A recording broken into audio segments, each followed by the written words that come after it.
이 시간 다 함께 마음을 모두 하나님 앞에 묵상 기도드림으로 수요 성경 연구를 함께 시작하겠습니다.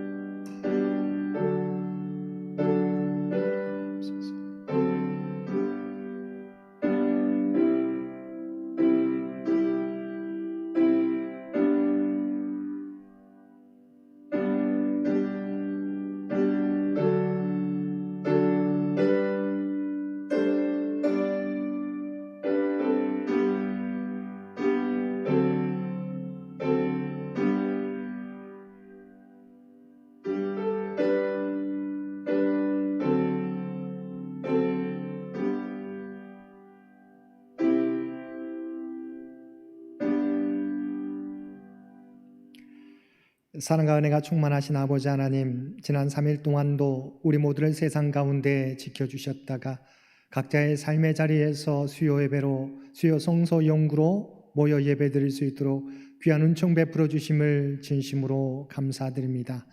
마음을 다하여 하나님 앞에 예배 드린 10년 가운데 주께서 찾아가 주시고 우리의 예배를 받아 주옵소서. 이 시간을 통하여 세상에서 지쳐있는 우리의 심령이 새 힘을 얻게 도와주시옵시고 어떠한 믿음의 자세로 나아가야 될지 깨닫고 결단하는 복된 시간 되도록 주여 인도하여 주옵소서. 예배 시종을 주 앞에 의탁하오며 우리를 구원하여 주신 예수님의 이름으로 간절히 기도드리옵나이다. 아멘. 우리 다 함께 찬송 351장 통합찬송가 389장 함께 찬송 부르시겠습니다.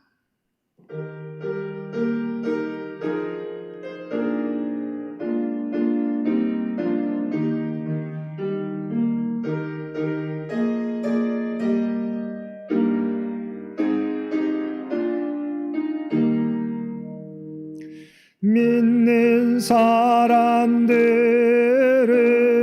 주의 군사니 앞서가신 주를 따라갑시다.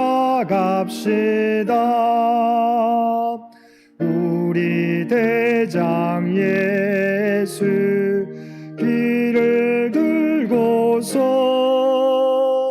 접전하는 곳에 가신 것 보라. 믿는 사람들은 주의 군사니 앞서가신 주를 따라갑시다. 원수 마귀 모두 쫓겨가기는 예수 이름 듣고 겁이 남이라. 우리 찬송 듣고 지옥 떨리는 형제들아 주를 찬송합시다. 믿는 사람들은 주의 군사니 앞서가신 주를 따라갑시다. 세상 나라들은 멸망당하나 예수 교회 영영 왕성하리라. 마귀 권세 감히 해치 못함은 주가 모든 교회 믿는 사람들은 주의 군사니 앞서가신 주를 따라갑시다. 백성들아 와서 함께 모여서 우리 모두 함께 개가 부르세 영원토록 영광 권세 찬송해 우리 임금 주께 돌려보내세 믿는 사람들은 주의 군사님 앞서가신 주를 따라갑시다.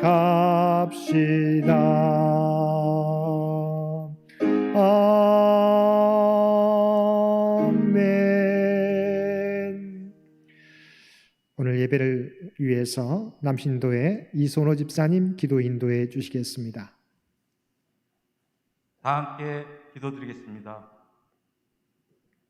이 세상 존귀와 영광을 홀로 받으시기에 합당하신 하나님, 오늘 저녁 수요 예배를 비대면으로 모여 주님께 감사 찬양과 은혜의 말씀을 듣게 허락하여 주셔서 감사드립니다. 아멘. 주님, 요즘 삶의 모양이 이처럼 두렵고 힘들었던 적이 있었나라고 매일 아침 눈을 뜨면 되뇌어보게 됩니다. 그렇지만 이런 시련을 저에게 주시는 주님의 뜻을 지금은 저희는 알지 못하지만 이 또한 지나가리라는 주님 말씀처럼 모든 삶을 되돌아보고 참된 회개와 고백을 할 수 있는 용기를 주시옵소서. 아멘. 주여.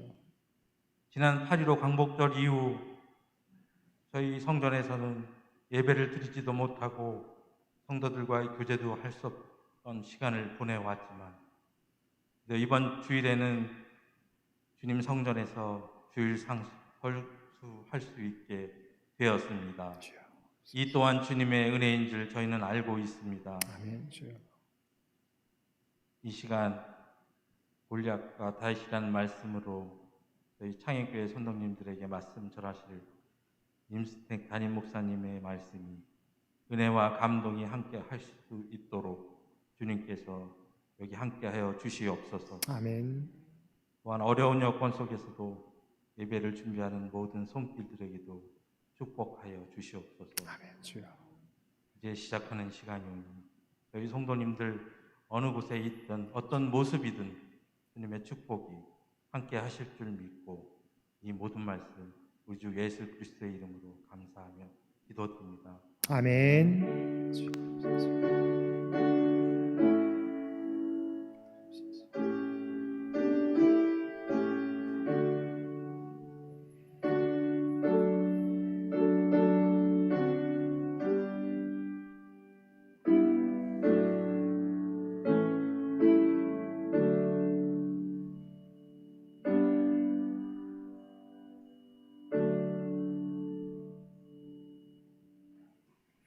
오늘 우리에게 주신 하나님의 말씀은 사무엘상 17장 1절에서 30절까지 말씀입니다. 사무엘상 17장 1절에서 30절까지 우리 조금은 길지만 우리 한 절씩 교독하겠습니다. 사무엘상 17장 1절에서 30절까지 우리 주신 말씀 1절에서 30절까지 한 절씩 교독합니다. 블레셋 사람들이 그들의 군대를 모으고 싸우고자 하여 유다에 속한 소고에 모여 소고와 아세가 사이에 에베스 담밈에 진침해 사울과 이스라엘 사람들이 모여서 엘라 골짜기에 진치고 블레셋 사람들을 대하여 전열을 벌였으니 블레셋 사람들은 이쪽 산에 섰고 이스라엘은 저쪽 산에 섰고 그 사이에는 골짜기가 있었더라. 블레셋 사람들의 진영에서 싸움을 도두는 자가 왔는데 그의 이름은 골리앗이요 가드 사람이라. 그의 키는 6규빗 한 뼘이요 머리에는 노투구를 썼고 몸에는 비늘 갑옷을 입었으니 그 갑옷의 무게가 놋 5,000세겔이며 그의 다리에는 놋 각반을 쳤고 어깨 사이에는 놋 단창을 메었으니 그 창자로는 배틀채 같고 창날은 철 600세겔이며 방패든 자가 앞서 행하더라. 그가 서서 이스라엘 군대를 향하여 외쳐 이르되 너희가 어찌하여 나와서 전열을 버렸느냐? 나는 블레셋 사람이 아니며 너희는 사울의 신복이 아니냐? 너희는 한 사람을 택하여 내게로 내려보내라. 그가 나와 싸워서 나를 죽이면 우리가 너희의 종이 되겠고 만일 내가 이겨 그를 죽이면 너희가 우리의 종이 되어 우리를 섬길 것이니라. 그 블레셋 사람이 또 이르되 내가 오늘 이스라엘의 군대를 모욕하였으니 사람을 보내어 나와 더불어 싸우게 하라 한지라. 사울과 온 이스라엘이 블레셋 사람의 이 말을 듣고 놀라 크게 두려워하니라.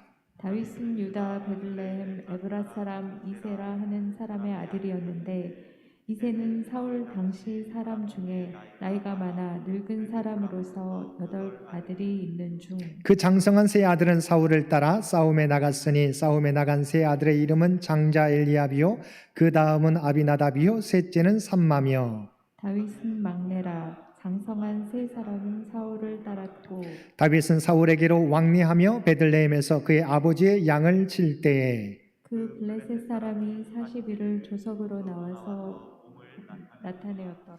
이새가 그의 아들 다윗에게 이르되 지금 내 형들을 위하여 이 볶은 곡식 한 네바와 이 떡 10덩이를 가지고 진영으로 속히 가서 내 형들에게 주고 이 치즈 10덩이를 가져다가 그들의 천부장에게 주고 내 형들의 안부를 살피고 증표를 가져오라.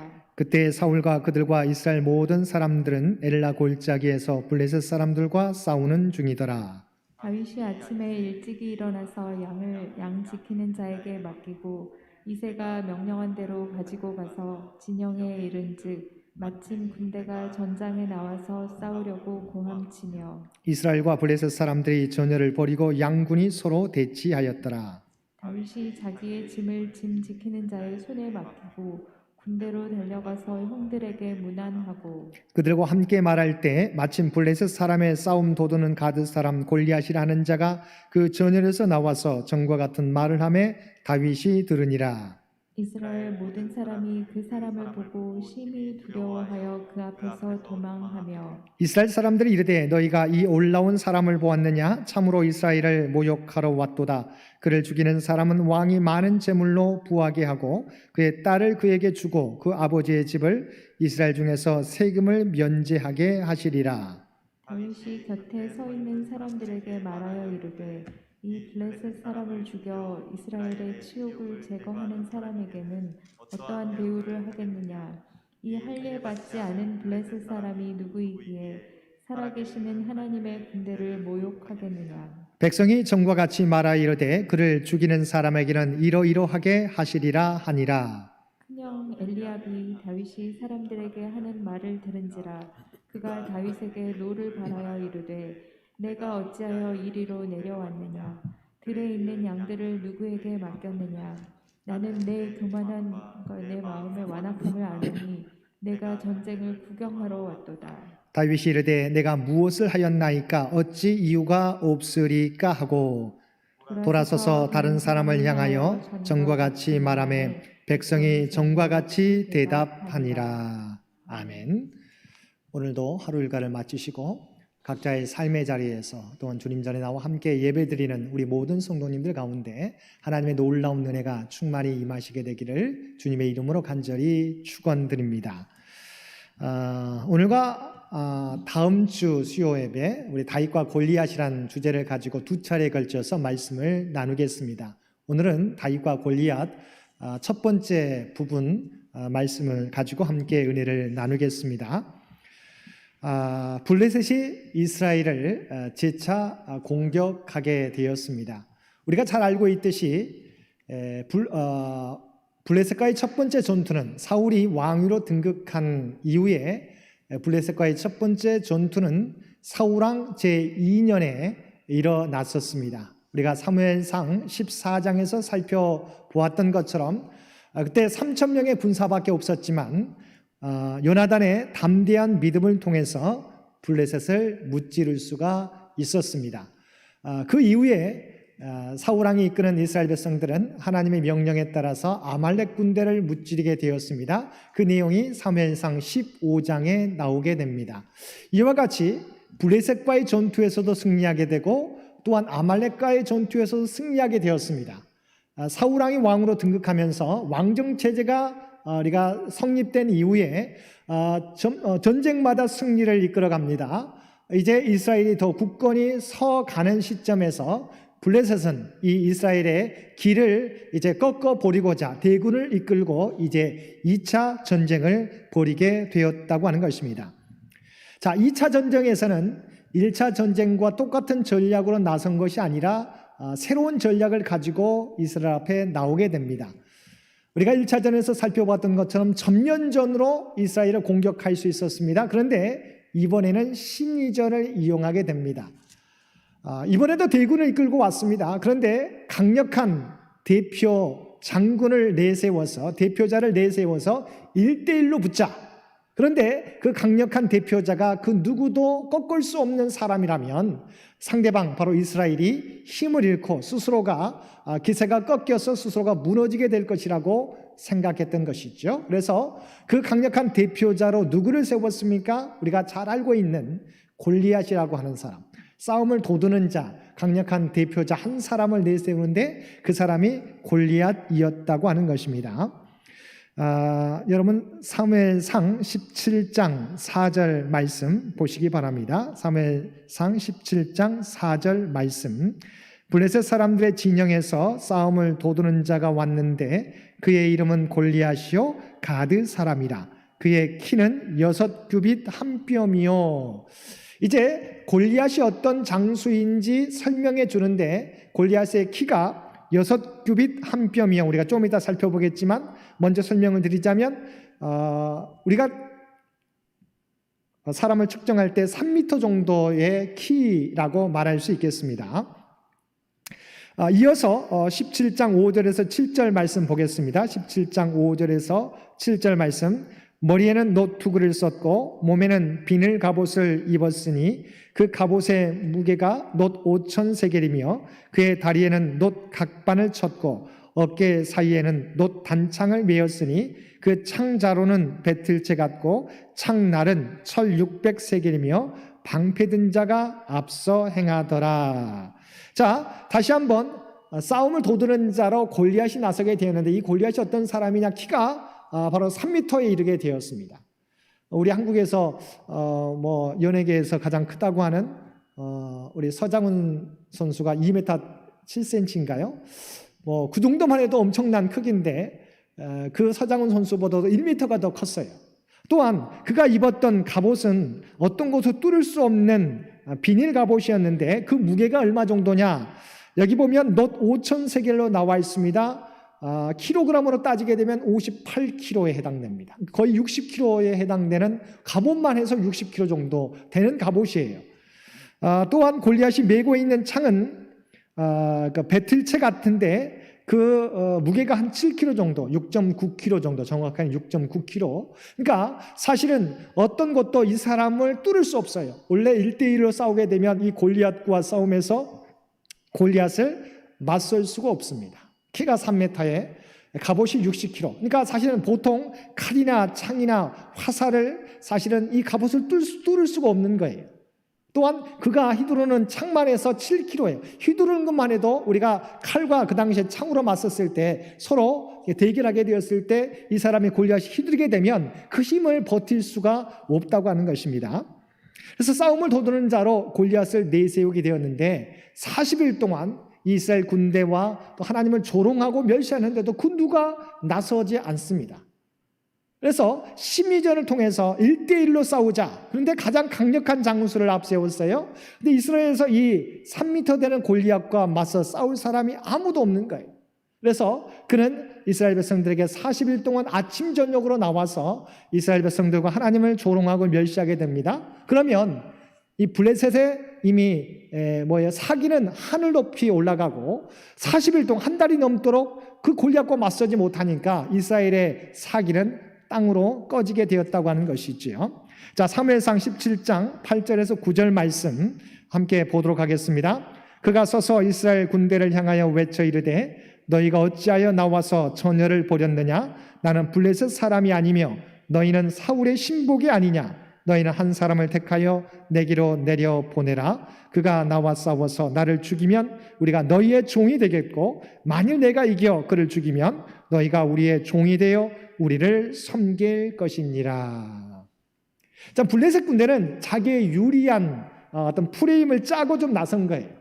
그러니까 물론 지난번처럼 대군을 잃고 전면전으로 해도 블레셋에 유리한데, 지난번에 그렇게 나갔다가 패했거든요. 혹시나 패할 수 있기 때문에 이번에는 강력하게 이스라엘 군대가 맞설 수 없는 사람 한 사람을 내세워서 1대1로 붙자.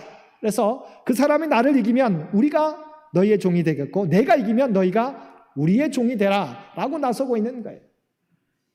정상적으로 싸우게 되면 이 골리앗을 이길 자가 없게 되었다고 하는 것입니다. 물리적, 육체적 조건에서는 골리앗을 이길 자가 없는 것입니다. 빈틈이 없는 사람이었던 것입니다. 그런데 이 골리앗의 이 방법이 사실은 사단이 쓰는 방법이라고 말할 수 있습니다. 사단의 이름이 우리가 헬라어로 사타나입니다. 그러니까 우리는 사탄이라고 이야기하죠. 그런데 이 의미가 뭐냐? 참소하는 자예요. 그러니까 약점을 발견하게 되고, 약점을 발견하게 되면 그 약점과 나약함을 계속해서 드러내서 스스로가 힘쓰지 못하고 무너지게 하는 것이 사단의 참소하는 방법이에요. 바로 골리앗이 그랬다는 거죠. 그러니까 가장 나약한 점, 연약한 점을 드러내게 하는 겁니다. 그래서 사단도 우리가 죄를 범했을 때 사단이 우리에게 계속해서 우리를 참소합니다. 봐라, 네가 그리스도인인데, 하나님의 백성인데 너는 어떻게 살아가고 있느냐? 내 자신을 봐라. 네가 무슨 소금과 빛의 사명을 감당할 수 있냐? 바로 너는 죄 가운데 있는데, 너 스스로도 다스리지 못하는데, 세상을 쫓아 사는데 어떻게 세상과 세상의 빛과 소금을 다하겠느냐, 역할을 다하겠느냐? 참소하는 거예요. 그러면 우리 가운데서도 양심이 갈등이 생기죠. 맞아, 내가 무슨 소금과 빛의 사명 감당해? 나는 아직도 죄 가운데 있는데, 내가 어떻게 내 스스로도 절제할 수 없는데 어떻게 세상에 무엇인가를 내가 이해할 수 있겠어라고 스스로가 사단의 참소하는 공격을 통해서 우리가 스스로가 앞으로 나가지 못하고 스스로 무너지게 되는 거예요. 바로 이 골리앗이 이 방법을 쓰고 있는 겁니다. 가장 연약한 점들을 자신과 맞서지 못하는, 그래서 스스로가 앞으로 나서지 못하게 되니까 스스로가 이미 전열이 우리가 사기가 꺾여지게 되고 전쟁에서 지게 되는 상황 가운데 이르게 되는 것이지요.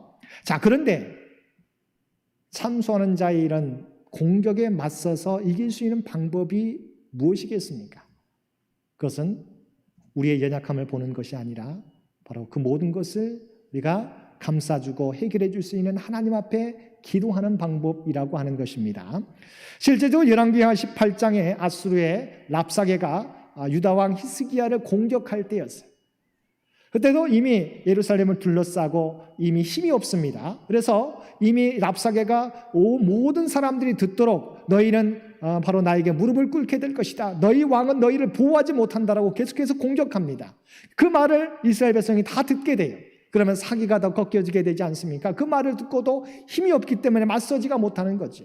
그럴 때 이 히스기야가 택한 방법이 무엇이었습니까? 모든 백성에게 아무리 조롱해도, 아무리 멸시해도, 우리를 공격하더라도, 그러니까 여론전을 하는 거죠. 심리전을 쓰더라도 거기에 대꾸하지 말아라.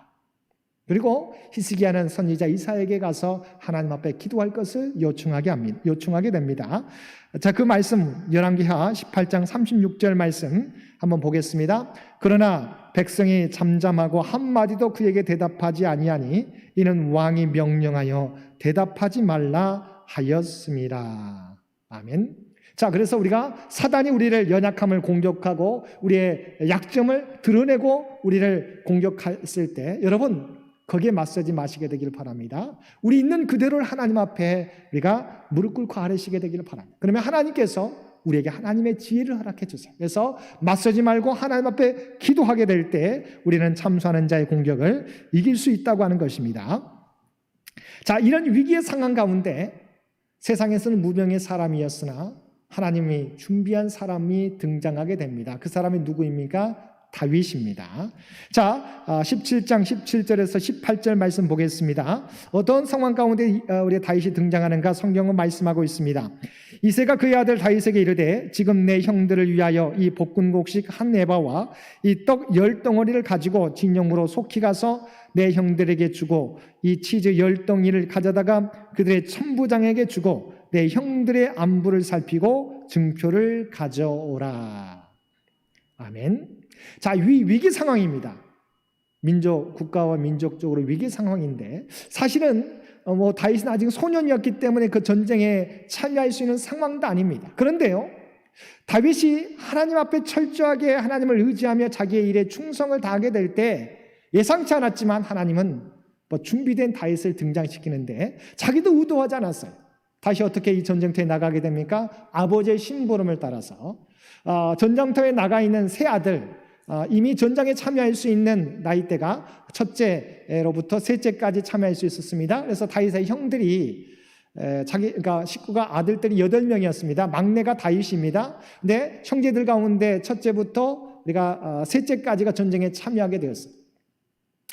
그의 아버지 이새가 이 아들들을 너무도 사랑했어요. 우리가 지난번에 살펴보았던 것처럼 사무엘이 왕으로 기름 부으려고 했을 때 첫째로부터 셋째까지 너무 준수해서 기름 부으려고 했는데 하나님께서 응답하지 않으니까 지나치게 되지 않습니까? 그만큼 준수했어요. 그러니까 아버지도 이새도 그의 첫째부터 셋째까지를 사랑했어요. 그래서 어린 소년이지만 자기 형들의 이 아들들의 안부를 묻기 위해서 막내를 심부름시킵니다. 양식을 가지고 가서 그들에게 전해주고 또한 천부장에게도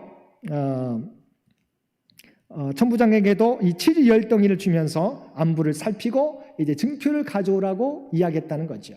그러니까 사실은 다윗이 의도적으로 전쟁에 참여한 것이 아니라 아버지의 심부름을 따라 형들의 안부를 묻기 위해서 전장에 참여하게 되었다. 그리고 상황적으로 보게 되면 아버지에게 인정을 받지 않았어요. 아무리 형들의 안부가 묻고 싶어도 어린 막내가 아니라 전쟁터이잖아요.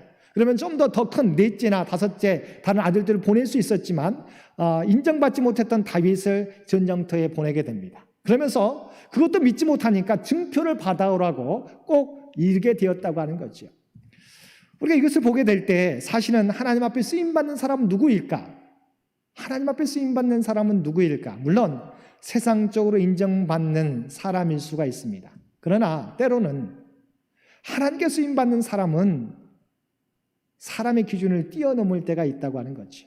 아버지에게도 인정받지 못했던 아들이었어요. 그런데 그가 하나님을 철저하게 의지하고 자기에 맡겨진 사명을 충성되게 감당하게 될 때 하나님은 이 다윗을 민족의 위기 가운데 부르셔서 사용하신다고 하는 것입니다. 저와 여러분도 마찬가지입니다.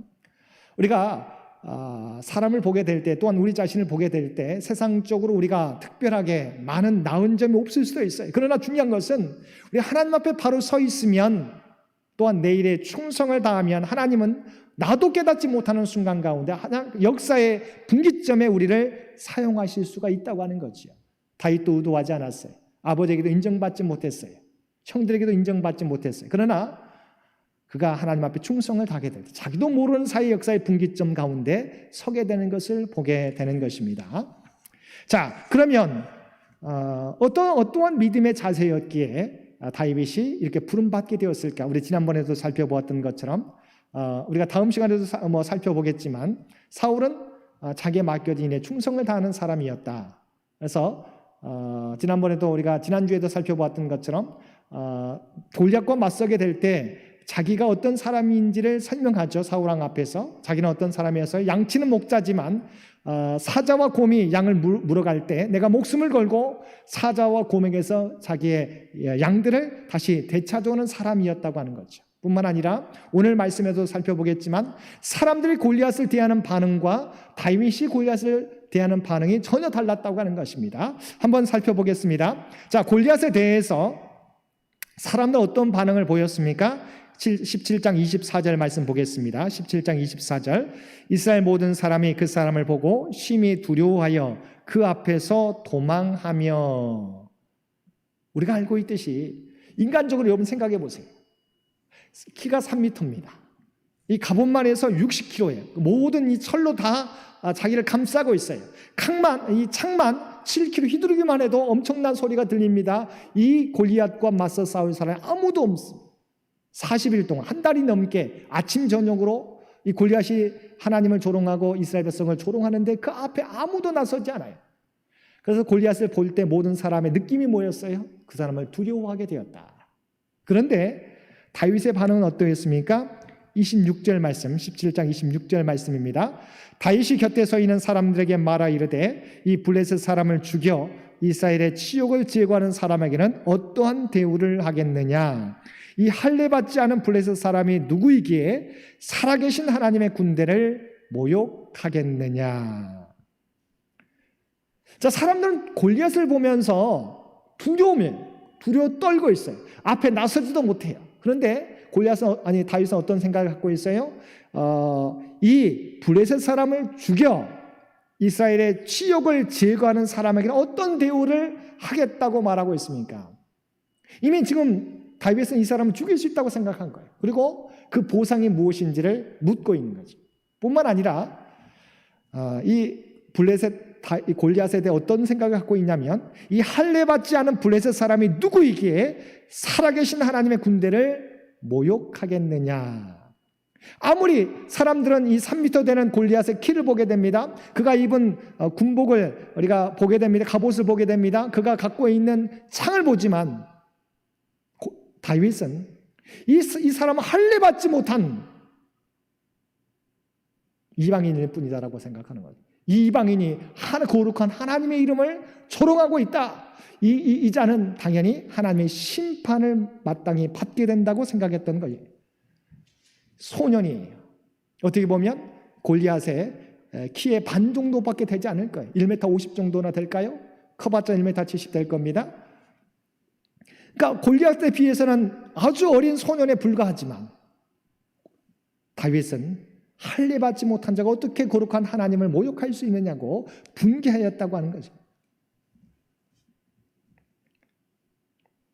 자, 28절에 보게 되면 형 엘리압도 이 다윗에 대해서 어떻게 대하는지 우리가 지난 시간에도 살펴보았지만 다시 한번 보겠습니다. 28절 큰형 엘리압이 다윗이 사람들에게 하는 말을 들은지라 그가 다윗에게 노를 바라여 이르되 내가 어찌하여 이리로 내려왔느냐 들에 있는 양들을 누구에게 맡겼느냐 나는 내 교만과 내 마음의 완악함을 아노니 내가 전쟁을 구경하러 왔도다. 형에게 인정을 받지 못했어요. 자기 동생의 다윗이 이 골리앗과 맞서겠다고 하는데 형은 이 동생을 보면서 화를 내는 거예요. 양들은 들에 있는 양들은 어디다 두고 이 전쟁터에 나왔느냐? 이 교만함과 완악함을 내가 안다. 너는 전쟁을 보기 위해서 구경하러 왔다라고 이 자기 동생을 책망했다고 하는 거죠. 그러니까 모든 사람들은 골리앗을 두려워합니다. 또한 거기에 맞서겠다는 다윗을 보면서 형은 그를 인정하지 않고 도리어 책망하게 됩니다. 주눅들만 해요. 그런데 다윗은 어떻게 반응합니까? 마지막 29절과 30절 말씀입니다. 다윗이 이르되 내가 무엇을 하였나이까? 어찌 이유가 없으리까? 하고 돌아서서 다른 사람을 향하여 전과 같이 말하매 백성이 전과 같이 대답하니라.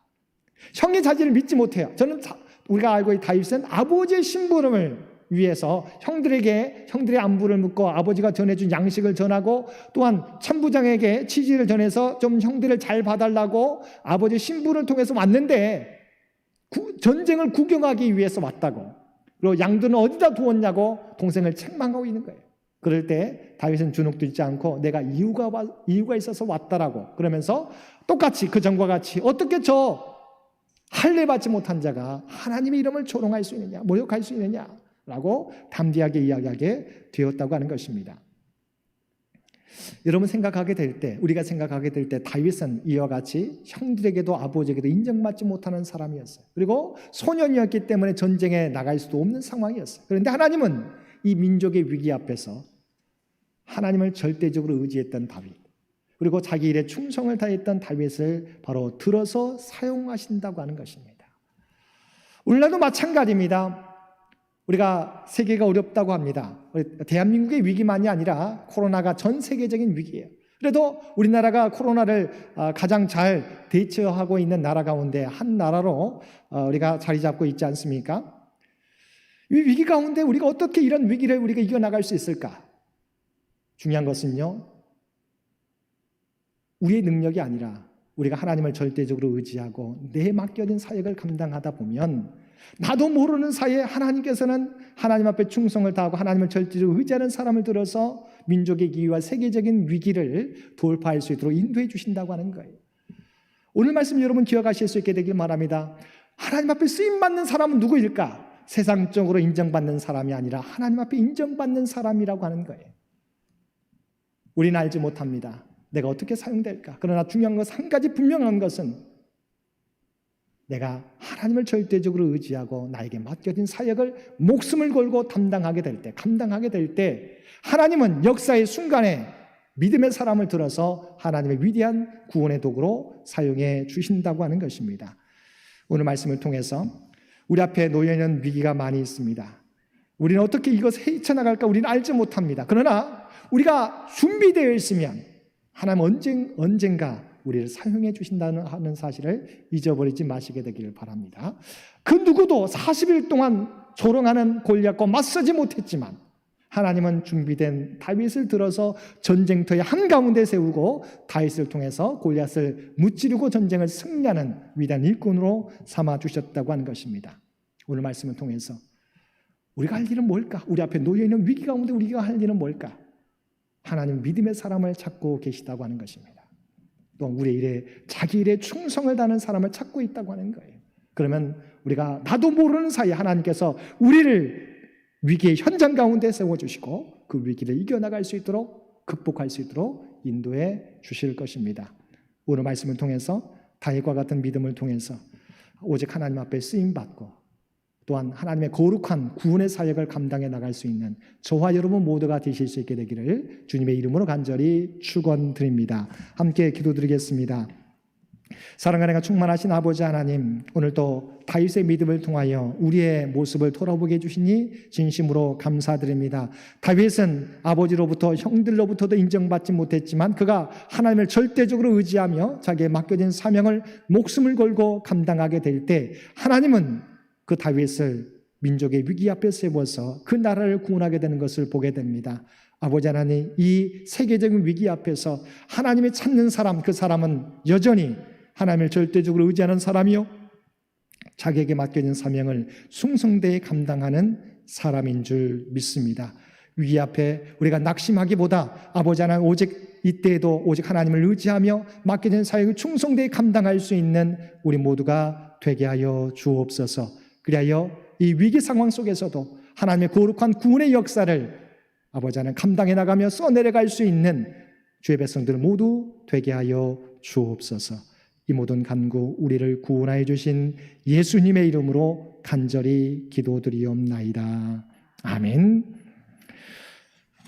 몇 가지 광고 말씀드립니다. 우리 이선호 집사님께서 기도해 주신 것처럼 정부의 우리 거리두기 정책이 1단계, 제한적이긴 하지만 1단계로 완화되었습니다. 그래서 돌아오는 주일부터 우리가 현장 예배, 대면 예배를 실시하게 됩니다. 물론 또 건강이 걱정되시는 분들은 실시간 예배도 함께 전송되기 때문에 각 가정에서 예배 드릴 수도 있습니다. 그러나 가능하면 우리가 현장 예배, 대면 예배 할 수 있었으면 좋겠습니다. 우리가 내일 한번 문자를 다시 한번 드리겠지만 우리 서로 우리 구역에서 각 구역원들한테 알려주시기를 부탁을 드립니다. 특별히 이번 주일은 남신도의 주일, 9월에 미뤄졌던 남신도의 주일로 지키게 됩니다. 위에서 기도해 주시기를 부탁을 드립니다. 장기 요양 환우들을 위해서 우리 계속해서 기도해 주시기를 부탁드립니다. 나머지 광고는 주보를 참고해 주시기 바랍니다. 우리 다 함께 찬송 352장, 통합찬송가 390장 함께 찬송 부르시겠습니다.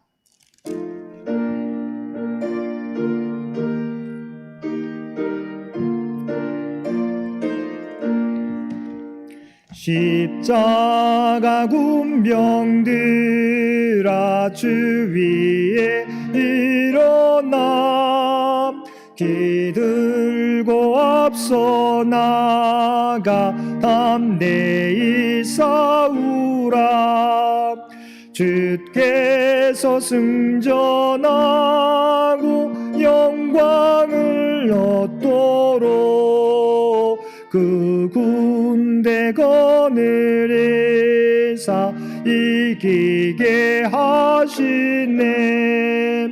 십자가 군병들아 주 위에 일어나 그 나팔 소리 듣고 곧 나가 싸우라 수 없는 원수 앞에 주 따라갈 때에 주 예수 힘을 주사 강하게 하시네 십자가 군병들아 주 위에 일어나 이미 부족하니 주 권능 믿으라 복음의 값주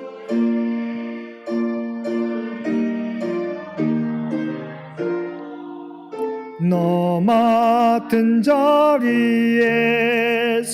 충성을 다하라 십자가 군병들아 주 위에 일어나 이 날에 접전하고 곧 깨가 부르라 승전한 군사들은 영생을 얻으며 영광의 주와 함께 왕노를 하리라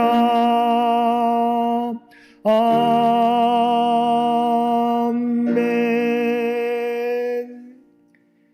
이제는 우리 주 예수 그리스도의 은혜와 아버지 하나님의 극진하신 사랑하심과 성령님의 우리와 늘 함께 하시며 동행하시며 인도하시는 놀라운 교통의 역사가 오늘 말씀을 따라 어떤 상황 속에서도 오직 만왕의 왕 되신 주님을 의지하며 살겠노라고 또한 어떤 상황 속에서도 우리에게 맡겨진 사명 감당하는 충성된 일꾼이 되겠노라고 결단하는 사랑하는 주의 백성들과 그의 가정과 산업의 터전 위에 특별히 병상에서 도우심을 바라는 많은 환우들과 각자의 삶의 자리에서 예배드리는 모든 주의 백성들 머리 위에 이제로부터 영원토록 함께하여 주시기를 우리 주 예수님의 이름으로 간절히 축원하옵나이다. 아멘.